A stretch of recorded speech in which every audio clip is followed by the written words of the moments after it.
Whoa, Kevin De Bruyne, what the hell was that? What was that? Kevin De Bruyne hasn't played in 5 months. He came back in his first EPL game and he did that. And Oscar Bob, what was that also? What was that finish?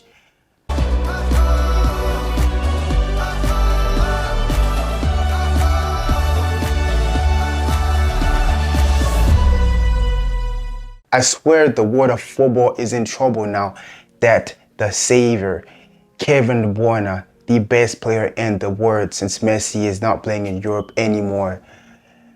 This game, we're going to get into it, but I just want to say to Bruyne, if he doesn't get injured anymore, we're going to be in trouble. The bad news of this game is that Ederson got injured.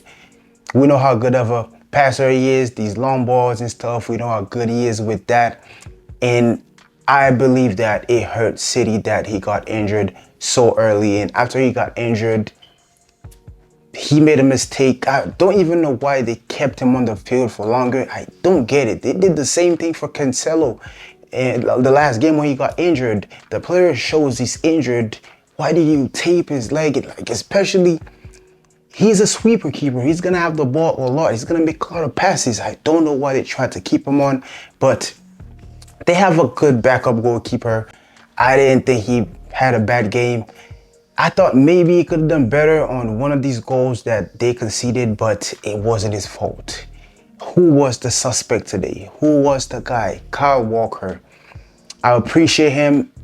I know he's going through a lot. He just separated with his wife of 13 years, and I could see that on the field today because the Walker of today was not the Walker I'm used to. And this season he's had some bad games, but this game today, the 2 goals they conceded, he's got to do better. He's got to close the player up. He left so much space. I thought many times he looked unfocused. It wasn't anything to be worried about, but I hope the next game he's going to be back at his best. We know how these relationship issues can affect these players. Some players for the good, some players for the bad.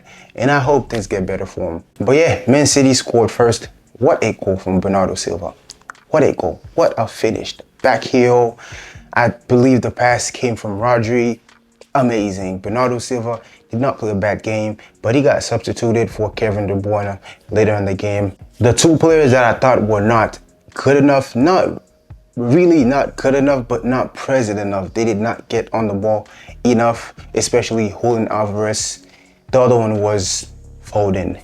They did not. And Foden received a lot of passes in the back of the 4-man line that Newcastle created in the midfield, and he could have done way better. Yeah, Foden did not play his best game in the first half. In the second half, though, he grew into his game. He was taking a lot of shots. He was doing better. Alvarez was just not present enough. In the second half, though, he received some passes. He missed 2 chances. That was not a good game from Julian Alvarez. He has to do better, be more present. The presence is not really an issue of his. It was just because Newcastle were defending really well.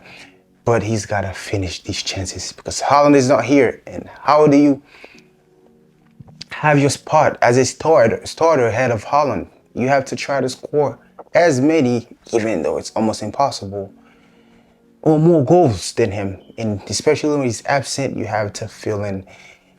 And like, you have to score. He had to score at least 1 goal today. Let's talk about Newcastle though. Newcastle were on fire. After their first goal, they quickly scored another goal. They scored 2 goals in 2 minutes. Even though I talked about it earlier, Walker should have done better, but these finishes from Isaac and Anthony Gordon, these were some finishes.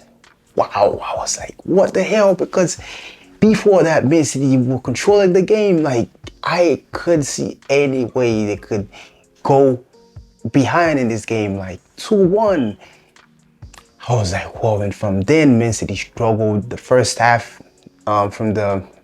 From when they conceded the first goal till the end of the first half, I was like, yeah, Guardiola's going to have to make some tweaks because it seems like Eddie Howe has prepared the game very well for him tactically, and they struggled in the second half. Though they tried, they were much better. Even though I thought Newcastle back down, they wanted to defend more. They were not pressing as high as they started early in the game.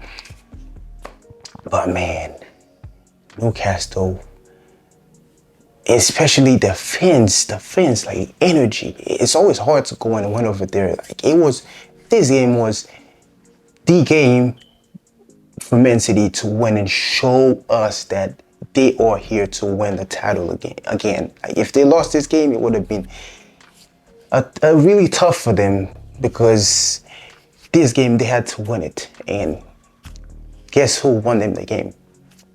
KDB, the best player in the world. He's back. Kevin De Bruyne, what can I say? He's just magic. I don't know what to say, man. The first finish is Foden. If you watch a game, Foden receives so many passes like that. But look at De Bruyne, the first finish.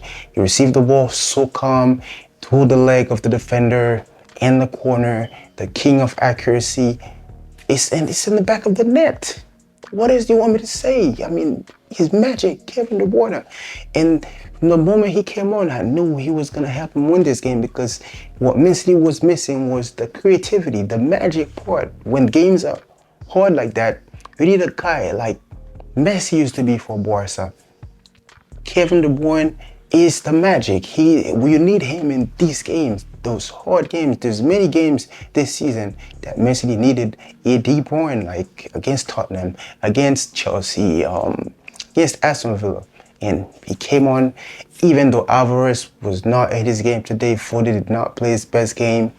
Kevin De Bruyne came on, and also, what was that pass? We know him for his passes already, but that pass, that delivery to Oscar Bob was insane. I had to see the review to see if it was the defender that was lazy, but it was the pass. The pass was just that good. And Oscar Bob, that was filthy. That control, the croqueta finish, Oscar Bob.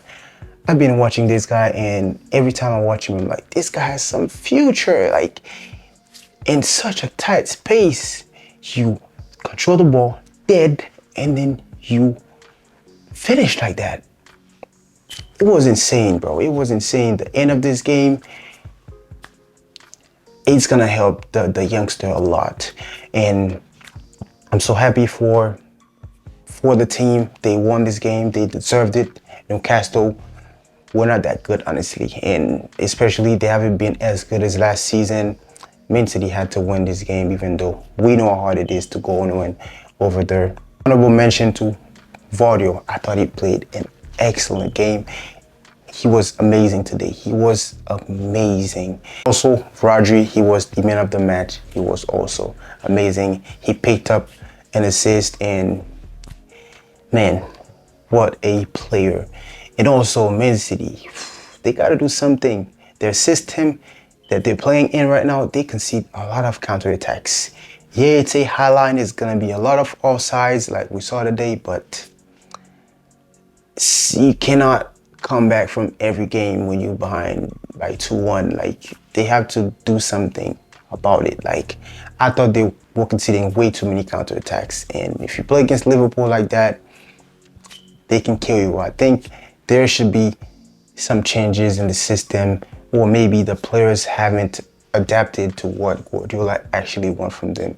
Doku today, I didn't think he had a good game, but you could see that he's not 100% yet. Even Kevin De Bruyne, he was not. If I had to put a percentile, I would say De Bruyne was at 70-80% of his fitness. But players like that, De Bruyne, Pedri, they don't need to be 100% because they have the magic to make things happen. And wow, it's just wow. It's only up from here. Buckle up. This team is going to do damage. I can already see it. Thank you guys for watching. If it's your first time watching, don't forget to like, comment, and most importantly, subscribe. And yeah, You'll see me react to most Man City matches and also FC Barcelona games. And I'll see you all soon again. Take care.